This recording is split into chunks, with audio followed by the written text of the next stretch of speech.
दोस्तों, school, college और घर में भी कहीं ना कहीं कागज से पाला तो हमारा पड़ता ही रहता है, क्योंकि हमारे बचपन की शुरुआत ही कागज से बनी कॉपी पर लिखने से होती है। और सिर्फ इतना ही नहीं, पेपर बैग्स, शू बॉक्सेस और टिश्यूज तक पेपर से ही बनते हैं।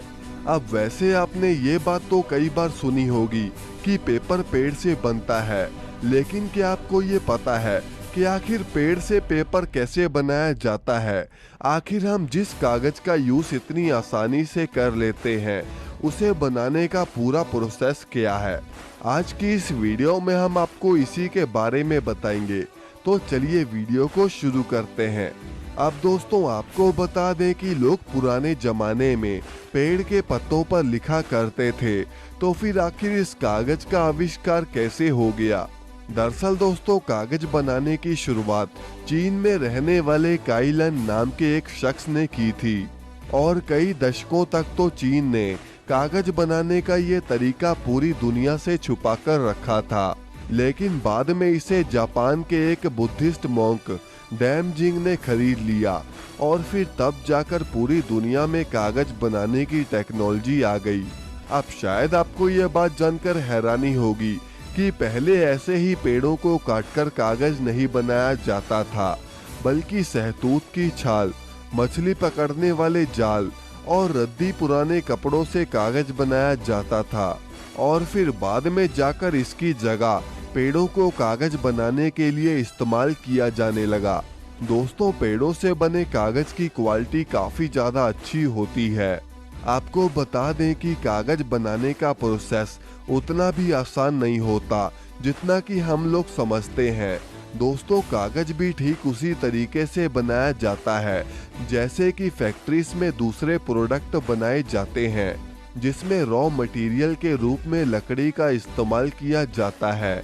वैसे तो हमारे आसपास हजारों लाखों पेड़ हैं, लेकिन हम आपको बता दें कि हर एक पेड़ का इस्तेमाल कागज बनाने के लिए नहीं किया जा सकता, क्योंकि कागज बनाने के लिए कुछ ऐसे पेड़ सिलेक्ट किए जाते हैं जिनकी छाल में ज्यादा रेशे पाए जाते हैं, और फिर पेड़ सिलेक्ट करने के बाद उन्हें राउंड शेप में अलग अलग टुकड़ों में काटा जाता है। पेड़ को काटने के बाद उसकी पल्प बनाई जाती है।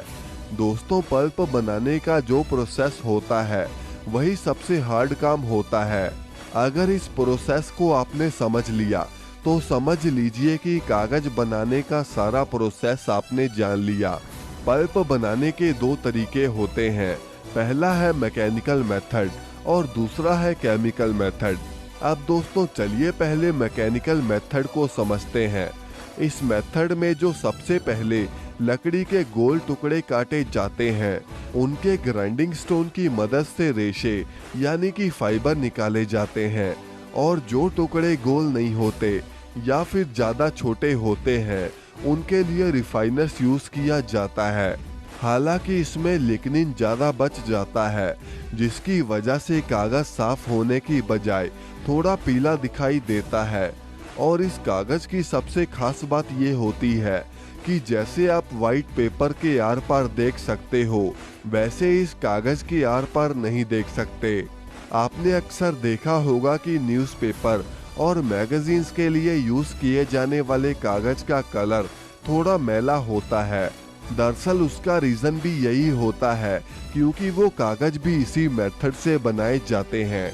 अब दोस्तों, केमिकल मेथड की बात करें तो आप इस मेथड से बने कागज को बचपन से यूज करते आ रहे हो, जैसे कि चमचमाते पेजिस वाली नोटबुक, वो इसी प्रोसेस से बनाई जाती है, जिसमें सबसे पहले लकड़ी के टुकड़ों को भाप की मदद से सॉफ्ट किया जाता है, और उसके बाद इसमें कई तरह के केमिकल्स मिलाए जाते हैं। अब लगभग 160 से 170 डिग्री सेल्सियस के टेम्परेचर पर करीब 1 घंटे के लिए इन्हें उबाला जाता है। अब ये लकड़ी के टुकड़े उबल जाने के बाद लिक्विड फॉर्म में बदल जाते हैं, जिसके बाद इनमें से फाइबर यानी कि रेशे को अलग कर लिया जाता है। अब बाद में इस रेशे को इतना ब्लीच किया जाता है कि ये देखने में एकदम चिकना और चमकदार हो जाए। अब इतना प्रोसेस होने के बाद इस पल्प को निचोड़कर ऐसा बना दिया जाता है जिससे कि वो ज़्यादा स्याही ना सोखे। क्योंकि दोस्तों आपने भी देखा होगा कि कई बार कोई पेज ऐसा भी होता है जिस पर लिखने से स्याही दूसरे पेज तक भी दिखाई देती है। अब इसके बाद इन दोनों ही मेथड से बने पल्प को एक ऑटोमेटेड मशीन में डाला जाता है, जिसमें ये पल्प बड़ी बड़ी पेपर शीट के रूप में बाहर निकल कर आती है। अब इसके बाद इन्हें साइज के हिसाब से अलग अलग बांटकर बेचने के लिए भेज दिया जाता है। दोस्तों आपको बता दें कि अगर आपको 1 टन यानी कि 1000 किलोग्राम कागज बनाना है तो आपको करीब 12 से 17 पेड़ों की छाल चाहिए होगी। दोस्तों अगर कागज को फेंकने की बजाय हम उसे रद्दी वाले को दे दें तो वो दोबारा रिसाइकल किया जा सकता है। दोस्तों कागज की बढ़ती डिमांड की वजह से पेड़ दिन बे दिन कम होते चले जा रहे हैं। इसीलिए दोस्तों हमें कागज को बेकार के कामों के लिए वेस्ट नहीं करना चाहिए। तो दोस्तों ये थी आज की वीडियो। वैसे आपका स्कूल में फेवरेट सब्जेक्ट कौन सा था? कमेंट करके हमें जरूर बताएं और इस वीडियो को लाइक करके चैनल को सब्सक्राइब करना ना भूलें।